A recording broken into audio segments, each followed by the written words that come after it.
ప్రభు నామమున అందరికీ praise the lord. అలసిన వానికి ఊరడించు మాటలు అను పుస్తకంలో నుండి ఏప్రిల్ 14వ తారీఖున. నీ వెలుగు నీ సత్యమును బయలుదేరజేయము, అవి నాకు త్రోవ చూపును. కీర్తనల గ్రంథము 43వ అధ్యాయము 3వ వచనం. 12 ప్రశస్త రత్నములు కలిగిన న్యాయ విధాన పథకము వెనుక ఊరీము తుమ్మీము అను వాటి నుంచవలెను.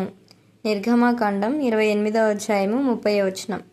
ఏ సమయమందైనను ఏ వ్యక్తికి సంబంధించిన ఏ విషయమును గూర్చి అయినను ప్రధాన యాజకుడు ఈ 2 రాళ్ల సహాయంతో దేవుని చిత్తమును కనుగొనును.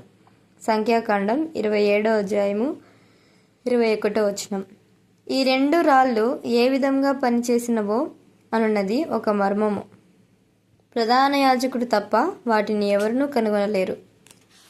ప్రధాన యాజకుని వస్త్రములన్నిటిలో అవి మిక్కిలి ప్రాధాన్యత గలవి.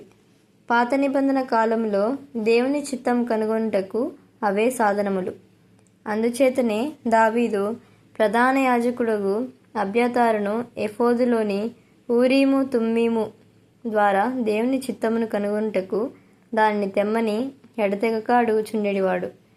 1 సమూయేలు 23వ అధ్యాయము 2, 4, 9, 11 వచనములు. దావీదు అదుల్లాము గుహలో దాగుకున్నప్పుడు కష్టములలో బాధలలో ఉన్నవారు ఆ గుహలో అతని యొద్ద ఉండుటకు వచ్చిరి. అక్కడనే దావీదు దేవుని అనుభవపూర్వకంగా ఎరగగలిగెను. ఆ గుహలో నుండియే దావీదు 34, 57, 107, 108 కీర్తనలను వ్రాసెను. అక్కడ అతడు దేవుని ప్రణాళికను కనుగొని రహస్యమును నేర్చుకొనెను. ఎఫోదు 2 రాళ్ళు కలిగిన న్యాయ విధాన పథకము ద్వారా దావీదు చిన్న విషయములలో కూడా దేవుని చిత్తమును తెలుసుకొనుటకు ఆరంభించెను. 1 సమూయేలు 23వ అధ్యాయము 15, 12 వచనములు. అందరికీ ఆ ఆధిక్యత అందుబాటులో ఉన్నది, కానీ కొద్దిమంది మాత్రమే ప్రధాన యాజకుని యొద్దకు వెళ్ళి దేవుని చిత్తమును కనుగొనేవారు. తరచుగా మన పరిస్థితి కూడా అంతే. మనం అనేక పొరపాట్లు చేసి అనేక పర్యాయములు తప్పిపోయిన తరువాత, ఓ ప్రభువా, ఈ దినమున నీ చిత్తమును కనుగొనుటకు నాకు సహాయం చేయము అని అందము. ఈ పాఠమును మొట్టమొదటిలోనే మనం నేర్చుకొనవలెను. యేసుక్రీస్తు ప్రభువే జీవించుచున్న మన ప్రధాన యాజకుడు.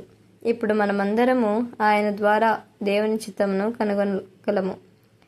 మనము మోకరించి తన చిత్తమును చూపించమని విశ్వాసముతో దేవుని ప్రార్థించవలెను. ఉదాహరణకు, మనం బజార్నకు వెళ్ళినప్పుడు మన సమయమును పాడు చేసుకొనక అవసరం లేదు. సామాన్యంగా జరుగునట్లు చివరిలో దుకాణదారుని ద్వారా మోసగించబడిన అవసరమూ లేదు.